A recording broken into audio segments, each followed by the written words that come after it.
Okay, I want today to talk about collaboration, but above all resistance in Europe during World War II.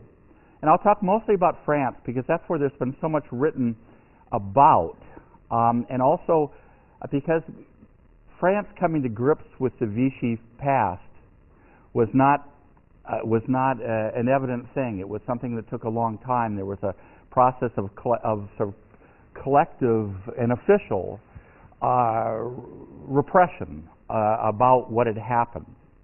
And so I want to talk about that because it's, again, I mean, histories have their histories.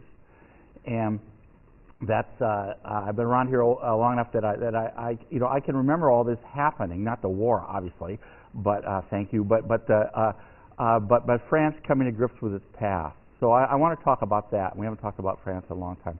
I want to talk about that. But first, let me just say a couple things. Other countries had their resistors as well. It was obviously the most successful case of resistance was that of Yugoslavia, or ex-Yugoslavia, because, well before the end of the war, Marshal Tito, and his partisans, taking advantage of the mountains of ex-Yugoslavia, were able to pin down entire German divisions, and with weapons parachuted in by the Allies, and with entire, moving hospitals, were able to launch the most effective resistance, arguably, in Europe. And of course, I mean, the case of the Soviet Union, 25 million people died. 25 million people died in World War II, most of them in the war, but lots also in Stalin's camps. But a lot of partisans lost their lives picking off German soldiers. In the case of Poland, and it's in the third edition, there'll be more on this. They got scarcely a mention. The Polish had a home army, as they called it, of about 300,000 people by the end of the war. And the Warsaw Ghetto rose up and was crushed with 12,000 deaths and with thousands of other people sent away to the camps in 1943. And then the Warsaw Uprising. One of the reasons that the Warsaw, where I'll be on Friday and I go fairly often, was just there was nothing left because the uprising was crushed and thousands of people lost their lives.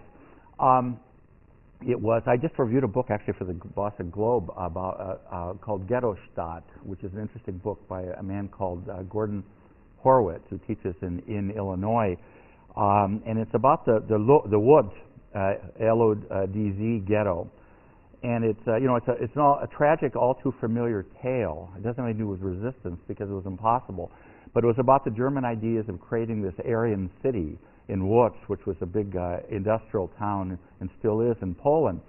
And of course, what they did is they put all the Jews into the ghetto, which was several kilometers square, and then put them to work making uniforms and earmuffs and all sorts of things for the German troops. And the story, really, the most horrific aspect of it is that the people in the ghetto, they don't really know. There's all these rumors about what's happening outside. And of course, what's happening is the killing fields. 3 million Jews, disappear in Poland in World War II. 3 million. Gradually, and some people before they're being killed by the Nazis are forced to write postcards, cheery postcards, saying all is well here in these camps, everything is just delightful, and of course then they're executed. But gradually it's about the horror, the mounting horror of the people who live there, is that they see clothes stacked up outside the ghetto that they could recognize as having been on people they knew, who had been shipped away to the camps. And it's really just, the whole thing is so horrendous, and it lives with us today. That obviously it was easier to resist in places in which you could hide. And when I talk about France, the reason, and I sent this term around, you call the French resistors the maquisards, or even just les maquis, is because they were able to hide behind brush, called maquis, which more about this later. So resistance in Belgium, which is in the flat country outside of around the Argonne, was very, very difficult. There's hardly a hill that's more than a hump in in Denmark, but yet it was the Danes in Copenhagen who saved the Jews, who got them out with the help of a German officer, and was able to get them just across the very narrow straits to Malmö in Sweden. And other countries had their resistances as well, and all of those can't be covered now in a short amount of time. Well, I'm not supposed to have this glass here, actually, because it has a label on it. Huh? I'm not supposed to have this glass here at all. But so I guess what I'll do is I want to talk about France and about the resistance there. Now, until about 1969, a year that I can remember, Altamont, the Mets win the series, but more important, protests against the war in the United States and mounting dissatisfaction with United States foreign policy. I mean, I can remember that very, very well. But until 1969, in France, the official line was virtually everybody resisted. A few elites, a few notables, rural elites, collaborated, period. And the official line was one, of course, that was very closely tied to Gaullism. Because Charles de Gaulle, the big guy, his voice crackles over June 18th, 1940, and he calls on France to resist. And part of the myth that everybody resisted, or almost everybody, and few people collaborated, had to do with the official Gaullist policy, which is that Gaullists resisted, and that Charles de Gaulle, the sort of mystical, body of Charles de Gaulle, the body being greater than the sum of all its parts, led France, which essentially liberated itself. And of course, that's simply not true. And that also, what that forgot about was the fact that the communists were enormously important in the resistance, and more about that in a while. There was a film made, a documentary, I think in about 1953. I've never actually seen it. And it had to do with the Jews. It had to do with what happened to the Jews in France. It was conveniently forgotten that the Jews in Paris who were arrested in the Marais, in the Jewish section of Paris, and in other places too, were arrested by the French police. The Germans would have been happy to do it, but they didn't need to, because the French police were so eager to do that. And in this film, there was Jews and other people, and communists and other people who were sent away, were packed off to a place called Drancy, which is, if you've ever taken the RER in from the airport, or to the airport, to Roissy Airport in Paris, you've gone through Drancy, and that was a transit camp. And in transit camps, rather like Malines or Mechelen in Belgium, or Westerbork, I guess it's called in the Netherlands, quite near the German border, these camps were run by French, Belgians, and Dutch. They were not run by the Nazis. The Nazis would have been happy to do it, but the local populations, the local collaborators were doing that. And in this film made in 1953, in the original, you can see a French gendarme who's guarding the Jews at Drancy. Now, in the documentary that was finally released, somebody has reached in and plucked him from the film, and he simply disappears. It's doctored. So the French gendarme with his French gendarme hat isn't in the film. Because the myth was, of course, that the Jews were taken away and by the Germans, and that communist resistors were shot by the Germans, and the gypsies and gay people were taken away by the Germans, were arrested by the Germans, and that France resisted and didn't collaborate. Now, two events. Well, let me also tell you a story. Two stories. When I hope I didn't say this the first day, but I was trying to get you interested in learning about World War II. But when I worked at a place called Tulle, T-U-L-L-E, when I was doing my research for my dissertation long ago and all that. And I'd go down, I didn't have any money, I'd go down and buy ice cream cone for lunch. And every day, and I started talking to this guy, and I didn't speak French very well then, but I knew that there were a lot of people hung there. 99 men were hung. And because the Germans left, the Maquis, the resistors, were very active there. André Malraux, the great writer, was active in a place called Argentat, near there. And one day the Germans all left, and then everybody came out and started partying, and the Germans came back. And they hung 99 men from poles in Tulle. And one day I was there, and this guy was telling me the story about how he had hidden. He'd gone up. It's a real windy town in a valley, and he'd gone up and hidden with the, you got house here, and so you got room under the house, and so he was able to hide and escape because he was 16. He would have been hung. And this woman came up, and I was eating my ice cream cone, and she ordered an ice cream cone, and so the guy suddenly said, "Well, Madame Dupont, you remember that day, don't you?" Oh, she said, "Oh, I sure do. They hung my husband from that pole." You go, how every day you could live with that, and just talk about that as if you were discussing where you had bought something at a sale. But the next step to thinking about that is who in France made all those things possible? Who was helping the Germans do that? And the answer is that lots of people collaborated. Lots of people got what they wanted on a platter because of the Nazi victory. And the same people who were shrieking "Better Hitler than Blum" in 1936 got exactly what they wanted.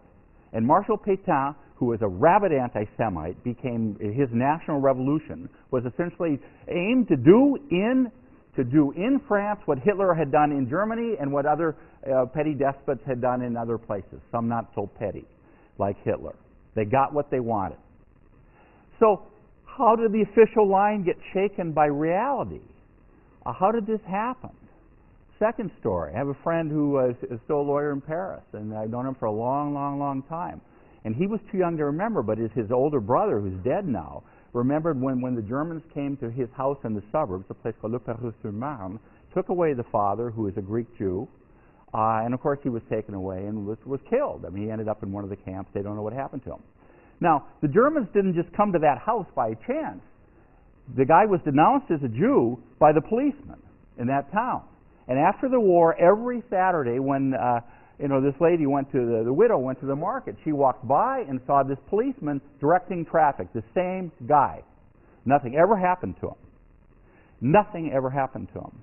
But so how did the official version get eliminated by historical reality? Histories have their histories. How did that happen? Well, there are two events that are kind of key, and they're both in what I sent around.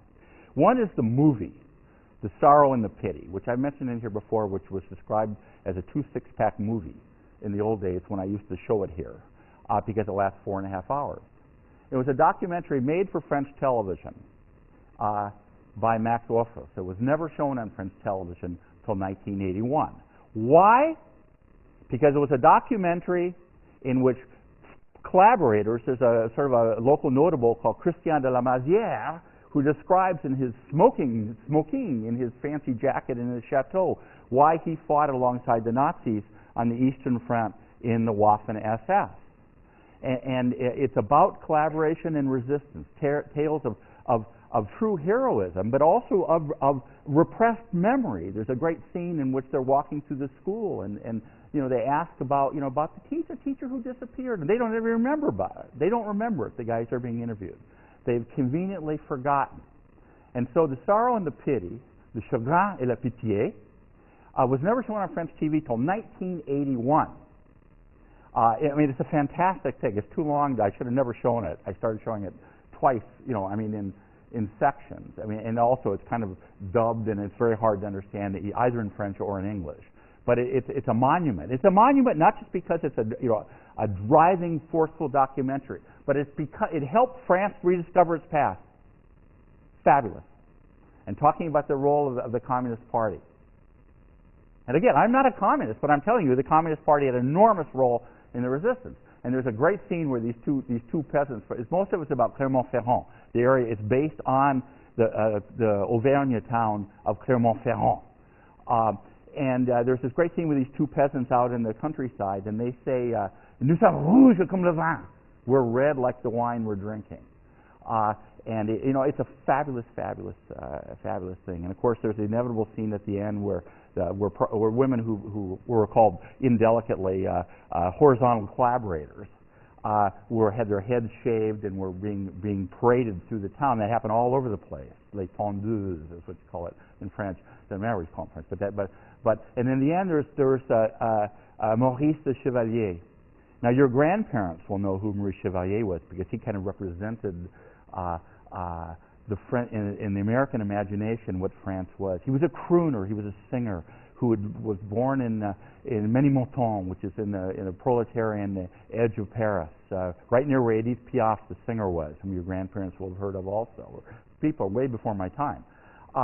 But at the end, you know, at the end of the movie, they have him, and he's wearing this little crooning suit, and he says, in English, he says, "Well, you know, there are these rumors that I was singing for the Germans, but I just want to tell you that I was only singing for the boys, that is, for the prisoners of war." And he was dealing with his own past as well. And François Mitterrand, President of France, 14 years, beginning in 1981, when he was inaugurated, the cameras follow him through the Panthéon, and he follows him by where the heart or some part of Jean Jaurès is left. But François Mitterrand, when he was dying, he came to grips with his own past. When he was dying, he too, like France, he said, there was a moment when I was not a resistor, which he became a resistor. But there was a moment that he had celebrated Vichy, and somebody had found a picture of him in a right-wing rally in 1936 or 37, of which there were many, in Paris. And he too came to grips with his past. So this all started, the history of history, started in the 1970s. Now, the second event was a book published by my good friend Robert Paxton, who's about 10 years older than me, probably more than that. And he wrote a book called Vichy France, published in 1972. And Vichy France could not use French archives because they weren't available. There's a 50-year rule in French archives. But there's also, we're talking about the mutinies, that, you know, the mutinies weren't available well after 50 years had passed, after the mutinies in World War I. So he used captured German documents, not French documents, because they weren't available to him. And what he did in this book was to show what Vichy and Pétain's National Revolution thought they were doing, and why many, many people collaborated. There's a more recent book by a guy called Philippe Burin that I use in the seminar on Vichy that I do from time to time, junior seminar, which explores more deeply, using these archives that are now available, the whole question of collaboration. But the point that Paxton made is that he demolished the shield argument. The argument that Pétain and the National Revolution had saved the French state, and that they were a shield. If it wasn't for Vichy, worse things would have happened. When Maurice Papon, P-A-P-O-N, went on trial, over 80 years of age, went on trial for having signed away the lives of many Jews in Bordeaux, where he worked in the prefecture. He made the same argument. He said, I was a good bureaucrat, my superiors liked me, and if it hadn't been for me, more Jews would have been shipped away to Drancy or more directly to the camps. And he was condemned, and he died a couple years ago. He was under house arrest. The most amazing part of the whole trial was he managed to escape, actually, at age 80. People drove him to the Swiss border, and they found him in a fancy Swiss restaurant and brought him back. But Papon had gone on to a very distinguished career as a bureaucrat in the Fourth and Fifth Republics, as did a lot of other salauds, a lot of other bastards, such as René Bousquet, who was a prefect of police. But the argument was the shield argument. If it wasn't for us, things would have been worse. But as Paxton wrote very, very memorably, that Pétain might have provided continuity for the French state, but not for the French nation. And the French nation was and is, I hope, and I'm proud to say, based on liberty, fraternity, equality. And they take those off the coins, and it becomes, patrie, travail, family, country, work. You used to be, when I was there, when I was a kid, you could see still these little coins from Vichy that they transformed into centimes. And Paxton's book, Paxton once, I saw him when I was in Brussels, I saw him on a TV show, my wife and I did, and it was one of those typical French shows where it'll be about World War I or World War II, and they'll have somebody who remembered the war, somebody who was in the war, somebody who didn't even know what was going on, and all this stuff, and they interviewed them, and some guy got up, this sort of right-wing guy, and there were protests against Paxton's presence by skinheads, And they got up and said, Mr. Paxton, what could you possibly know about the war? You were only 12 years old during the war. But Paxton this was an important part of the history of history. And when he was introduced at the Sorbonne, he was introduced by a historian called Azema, and he said, when he introduced him, he said, Monsieur Paxton, dans un certain sens, vous êtes la conscience de la France. In a certain sense, you, Paxton, are the conscience of France. So these two events are important in the emergence of what the historian Henri Rousseau called the Vichy syndrome. And then if Vichy was conveniently forgotten because of Gaullism or because of not wanting to remember the bad things that had happened, the collaborators, the eager anti-Semites, since the early 1970s, people are obsessed with Vichy. And there's all sorts of good work been done on Vichy in the whole period of resistance and collaboration. Paxton he estimated in that book that 2% of the French population resisted. My friend John Sweets, who did a book called Choices in Vichy France, great title, in which he looked at Clermont-Ferrand, because that was what the movie, the Sorrow and the Pity, focused on. He estimates that depending on how you define resistance, people that refused to get off the sidewalk when a German officer passed, or people that whistled in the documentaries, the German newsreels before the movie in the theater, that something like 16 or 18% of the population resisted. It's a more charitable definition of resistance. But the fact is, and I won't talk too much more about this, but the collaboration was widespread. It was not simply an elite. The elites were more apt to collaborate earlier in the war. Later in the war, the kinds of people who joined the militia, which formed in January 1943, which was the French equivalent of the Gestapo, tended to be sort of down and out. They were the kinds of people who in Germany joined the SS, many of them, in the 1920s, saw it as a form of social mobility. There's a really good film called La Combe Lucien that I haven't seen in years about somebody who between his ears there wasn't very much, and the resistance doesn't want him because he's just kind of an idiot. He doesn't believe in anything, but the militia is very happy to have him, and it's about what happens to him in the southwest of France. During the Papon trial, which was maybe about 8 years ago, something like that, there was one time they interviewed a German officer who is still alive, and they said, well, look, what are your memories of Papon and the militia? He said, well, we got a guy. We arrested a French guy, and we rather liked him. We wouldn't turn him over to the militia because they would torture him so hideously. Of course, the Germans were capable of and did all over the place torture people hideously, no doubt about that. But the militia were genuinely bad guys, and they.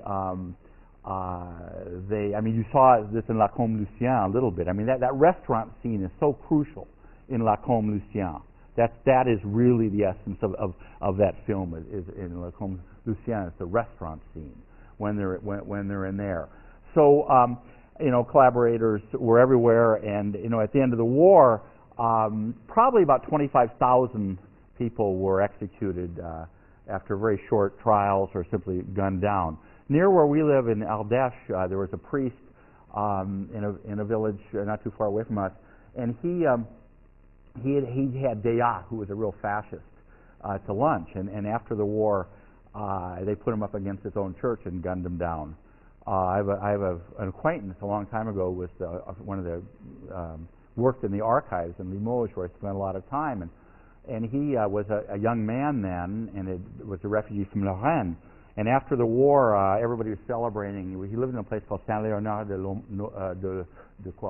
Noblat, which is near Limoges. And they were all partying in this little village, which is a little town, really, that's 12 kilometers away from Limoges. And somebody said, where's the gendarme who sold people down the river? And someone said, he's got an aunt in Limoges. So they left all the casks of wine that were left. They marched into Limoges, went to the aunt's house, get the guy, hauled him out, put him at the beginning of this procession, joyous but also deadly serious procession, serving in raids Charivari, and they got him back to where he'd done great damage. They put him against the wall, and then he went back to partying. So there were lots of settling of scores. I mean, sometimes not everybody who had their scores settled deserved it. There were cases of people who were misidentified, or simply there were rivalries, but lots of people got theirs. As for Marshal Pétain, what happened to Pétain, of course, he's put on trial. He gave the original, he was an old man. They said you can't execute an old man. He's senile, he wasn't at all. But you can't execute an old man who was the hero of Verdun, can you? So they put him on, house confinement on an island, and there were still people trying to get to the island, which is off the coast of Brittany, and bring back his bones to Verdun. That happened only about 10 or 12 years ago. And so France, it took a lot longer than the kind of gunning people down and the trials that went on after the war for France to come to grips with its past. Now, resistance. Did I just do something wrong? What happened? Oh, this is, all right. All right. All right. Is that too loud? Sorry? Dan? Sorry? Okay. Resistance. What do we know about resistance? First of all, obviously it was easier to resist in the south than the north because of the topography. One of the reasons why the Germans occupied so-called Free France in November of 1942 was the fact that resistance had already started. The first active case of resistance with important consequences in Paris was at the metro stop called Barbès-Rochoir, which is now one of those places where the police, especially since Sarkozy was elected, have these rafles where they, anyone of color is immediately asked for their ID and made to stand there and be humiliated by the police. But anyway, back then somebody gunned down a German officer, and gradually acts of resistance started. To repeat what I said before, the word maquis comes from a brush, a very thick brush that's in Corsica, and in what you call in French the garrigue, also in the rocky part of the south. We have it around where we live too. But it was just a sort of a metaphor for places that you could hide, because you had to be out there hiding. And by 1944, by certainly the spring of 1944, and in many places earlier than that, the maquis ruled at least at night. During the day, they didn't. Only twice in France did they take on foolishly tried to take on German militarized units, big units, one near Clermont-Ferrand, and the other is near the Vercors, which is near Grenoble, Grenoble, near the Alps. And of course, they were just wasted. They were just destroyed. In a village near us, somebody denounced people who were up in the hills, up in the Cevennes Mountains, and one day, the motorized units come and the parachutes come, and they're toast. That's the end of it. And there were a bunch of slaughters down around where we live. People don't like to talk about what happened. I wanted to interview somebody who was a resistor in our village, even though our village isn't where there were a lot of resistance going on. And I wanted to talk to him because I was writing a book about our village called I don't remember what it's called, but Mémoire de Pierre. He agreed to come over to talk about it, and then he simply never showed up. People didn't like to talk about things like that. He never did want to discuss it. But obviously more resistance was in the south than in the north. Though it's forgotten often that there was a lot of resistance in Paris, that there was Jewish resistance in Paris too. I met a guy in Australia 8 years ago who made a lot of money making cakes, and then went back and got his PhD in history working with a friend of mine, Peter McPhee, and he wrote a book on the Jewish resistance published by Oxford, Jewish Resistance in Paris, a guy called Jacques Adler, who is happily still around. But the most famous cases that you all know about, of course, are these resistors who are living off the land in Auvergne or in the Cevennes Mountains, or I mean, anywhere that you could hide there would be. But they often in French cities you can see plaques saying resistors met here, to organize resistance. I mean, that's what they did, and they took big chances because when they, for example, blew up railroad tracks, there were so many communist resistors. And the Communist Party had a big hold on cheminots, or railroad workers. And so a lot of when you go to railroad stations, Rouen, Lille, anywhere you go, you see huge lists. Any railroad station you go to in France, huge lists of people who were killed during the war, either fighting the resistance or were shot because they were involved with sabotage. It doesn't take much to blow up a track, and they did it all down the Rhone Valley constantly. There was a woman who was a big-time collaborator in the northern part of the Ardèche, where the awful Xavier Vallat came from too, was Minister of Jewish Affairs, totally unrepentant. And that meant that he was shipping Jews away to be killed. That's what he was doing. And she was a collaborator. And one day she walked across the bridge to go shopping on the other side of the Rhone, and they blew her head away. But when you did that, you knew that they were going to pay you back so much. It's when Heydrich, when I went to see where Heydrich once was assassinated near Prague. And when Heydrich was assassinated by Czech resistors, they took an entire village and killed everybody in the village. A place called Lidíš. Everybody in the village. Hundreds and hundreds of people were massacred. They were capable of doing anything. But the point is that there were, in all these countries, there were people who were very, very happy to see that happen. And if you go to Budapest, when you see the shoes of all the people that were pushed, shot, or just thrown into the swirling river of the swirling water of the Danube, you know, it was Hungarians pushing the Jews there, and it was the Hungarians shipping the Jews off to Auschwitz. So there were people in every place who were happy to see these things happen. And the big lie, of course, in Germany is people didn't know. Of course people knew. They knew. And they knew in France, too. They knew, absolutely. And it fit into the xenophobia. It fit into Vichy's vision of what France would be, a vision in which the Catholic Church would have a much greater role. There were 2 people executed for abortion during the time, a corporatist ethic where, like Mussolini's corporatism, used to eliminate class struggle by having everybody in vertical organizations. Everybody is happy to be French or happy to be Italian or happy to be German, and you forget the fact that your employer makes 10 times more than what you do. The kind of embrace of peasantism, the resurgence of Joan of Arc, because Joan of Arc became identified with Pétain as saving France and all of that. It's all very familiar stuff. But so they had a plan, and National Revolution was something they wanted to do. My good friend Eric Jennings, who teaches at Toronto, wrote a fantastic book called Vichy in the Tropics. And he looked at Guadeloupe, Indochina, and Madagascar. Because in those places, Vichy, you couldn't say, well, the Nazis made us do it, because there weren't any Nazis there. There were no German troops in those places. And yet there, in Vietnam, there were 27 Jews. And they desperately are trying to find these 27 Jews to send them to the death camp so far away, or to kill them themselves. So it was, the shield argument doesn't work. They collaborated, and in the end, a lot of them got what they wanted. Now, as far as the resistance, we've always focused on males, because the idea is you've got all these Spanish refugees from the Civil War, from Franco, and you've got all working class people, and you've got peasants, and they're all these males. And yeah, they were there, but somebody had to darn their socks, somebody had to provide them with food, somebody had to carry messages. And it's more than just one of these old movie things of the very young, attractive woman is carrying a message and charming the guards so they don't frisk her. Or stop her at all. But that happened. I mean, you never have to be so stupid as to have a written message, but you're carrying verbal messages. In places you could hide food, such as where we lived, or out near where we lived. Somebody has to take these people food. And also, the other thing is the Catholic Church, if it sounds like, I mean, this is about the Pope helping Jews, it's just sheer nonsense, and nobody should ever be tricked by that. But the complicated role of the Catholic Church in France. There was the Archbishop of Toulouse, who was a very courageous guy, who said, don't hurt anybody, who was encouraging really resistance implicitly. And the Archbishop of Albi, which is only an hour drive, if that, from Toulouse, he was an outright collaborator.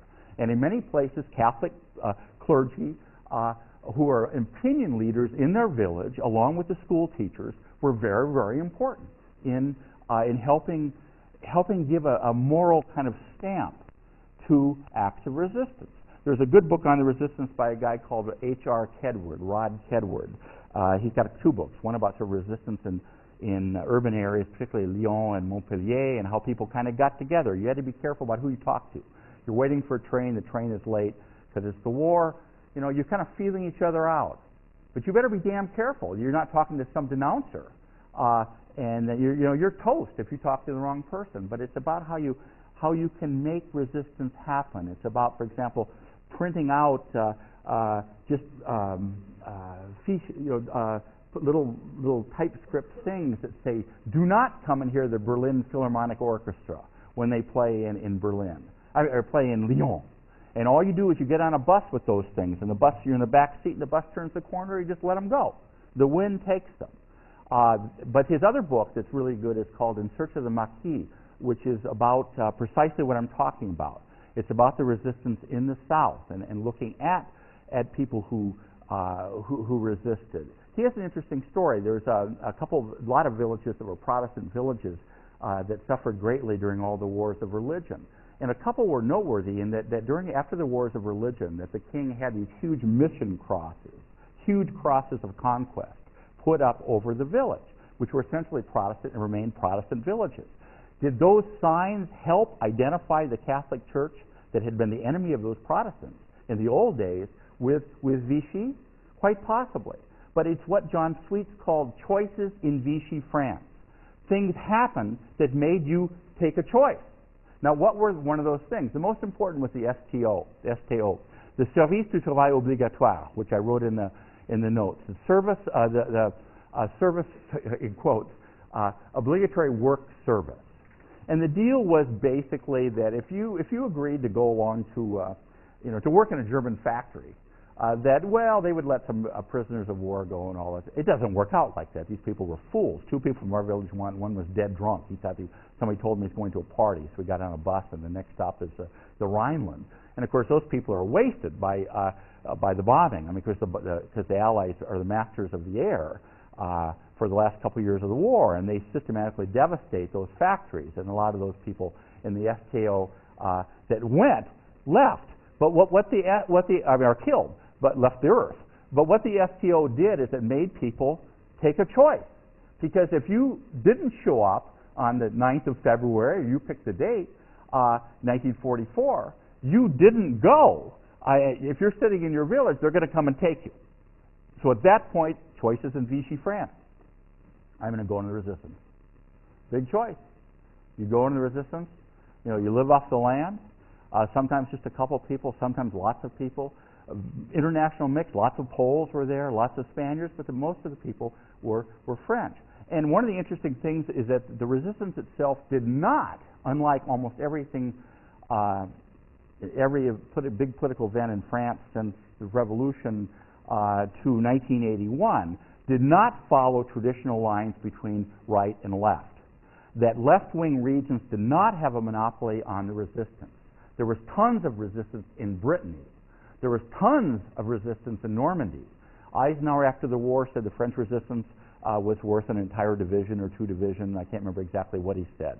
And of course, they helped prepare the way in Normandy for the invasion of June 6, 1944. So that old left-right dichotomy does not work in terms of regions. It does work in terms of what people were more likely to resist. Working people were more likely to resist because their unions had been broken by Vichy, because they were more apt to have supported the Popular Front. No to the France of the apéritif was the cry of the right in 1936. No to the France of drinking before lunch and all of this. No to the France of the Jew Blum. Better Hitler than Blum. Over and over again. So working people and peasants, like the ones who said, nous sommes rouges comme le vin, that I mentioned before, are more apt to resist. Now, why does the Communist Party have such a privileged role in the existence of the resistance? After the war, they called themselves the Party of 75,000 Martyrs.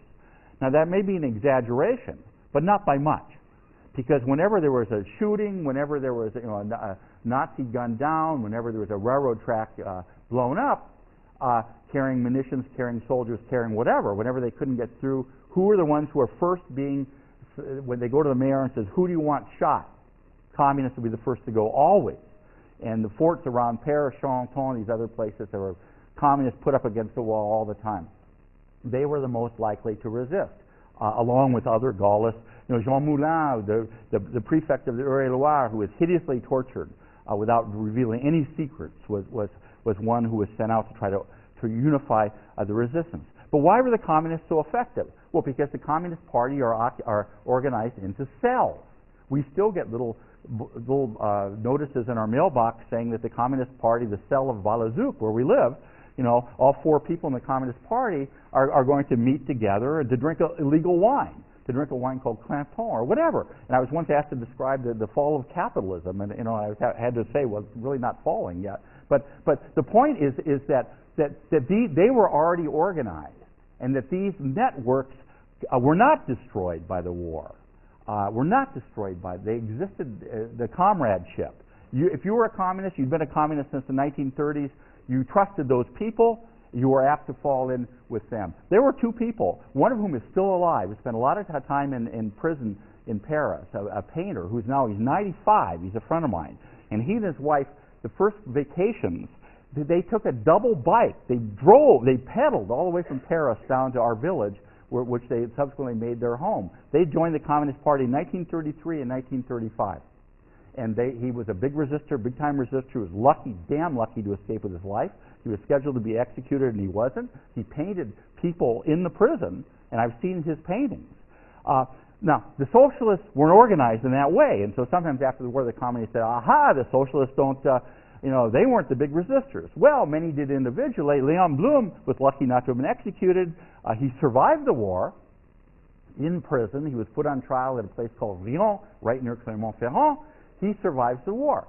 But there was a Catholic resistance also. I have very old friends, much older than me, who went from the left-wing Catholic resistance into the Communist Party, into the Socialist Party, the kind of normal trajectory of those things among militants, and they were resistors also.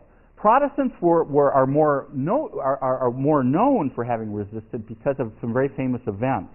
But remember, only 5% of the French population is Protestant. There's a village called Le Chambon-sur-Lignon, which is right near Ardèche, and they had a cottage industry of making fake ID for Jewish children from Lyon and Saint-Étienne who were kept in this small village and who were saved because of these people. And whenever the Germans would come through, which wasn't that often, they would hide the children, or the Germans would go through and said, my God, there are a lot of children. Well, these are practicing Catholics, aren't they? Well, they weren't. They were practicing Protestants. So those are the more famous cases.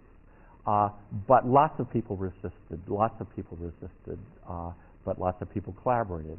And many other people were indifferent. That's the way it is.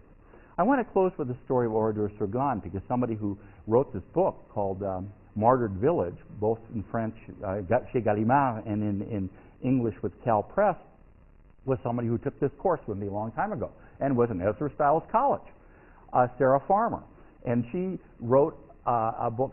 There is a village near Limoges where when the Germans were leaving, getting the hell out, going north, after this massacre in Tulle that I alluded to, suddenly they show up in the village and they shoot all the men, and they put the men and the women and the children in the church, and they kill them. They blow the church up. One woman escaped through the little window, very thin lady, escaped through the little window behind. And they destroyed the entire village. And so people who had taken the tram to the market in Limoges came back and there was nothing. Everybody was dead. Dead. And they left this village standing the way it's still there. Now there's a center of memory. One of my friends is the director of it. Sarah Farmer wrote a book about it. But the book, what is important about it is that this was the site chosen to commemorate the war. Why? Because it was virgin. No collaborators, supposedly. No resistors, supposedly. Martyred village. But what it turned out more complicated than that. It's a wonderful book, Martyred Village, Sarah Farmer. But what shows the complexity of it is what happened afterward. Is that the people in this village who were gunned down, the women and children were killed by some Germans, but lots of them were Alsatians, who were brought directly into the German army. And so they went on trial in 1953. And there were riots in Colmar, in Strasbourg, that they should ever be put on trial. They called themselves the Malgré nous, in spite of ourselves. And there were riots in Limoges that the penalties were so mild that some of them were let go if they had not joined voluntarily, and the others went to jail. But that's and the man who ordered the massacre, a guy called Lammerding, there were various attempts to kidnap him from Germany and bring him back to France, but he died a natural death in the 1970s or 1980s. But this was the enormous ironic complexity of the whole thing, of getting into the history of trying to understand what happened during those years, that some of the murderers in this case were Alsatian and therefore French until Hitler invades in 1940. So collaboration and resistance, great subjects for study, but heartbreaking, just absolutely tragic. And the Nazis would be happy to do all of the stuff on their own, but the xenophobia, the anti-Semitism led to those cases of the guys going up the stairs in Paris and in other cities, and all the Papons signing lives away were French. And so France, as in other countries, it's happening in Belgium too, are coming to the grips with their past. So it's been a sad pleasure to talk about that.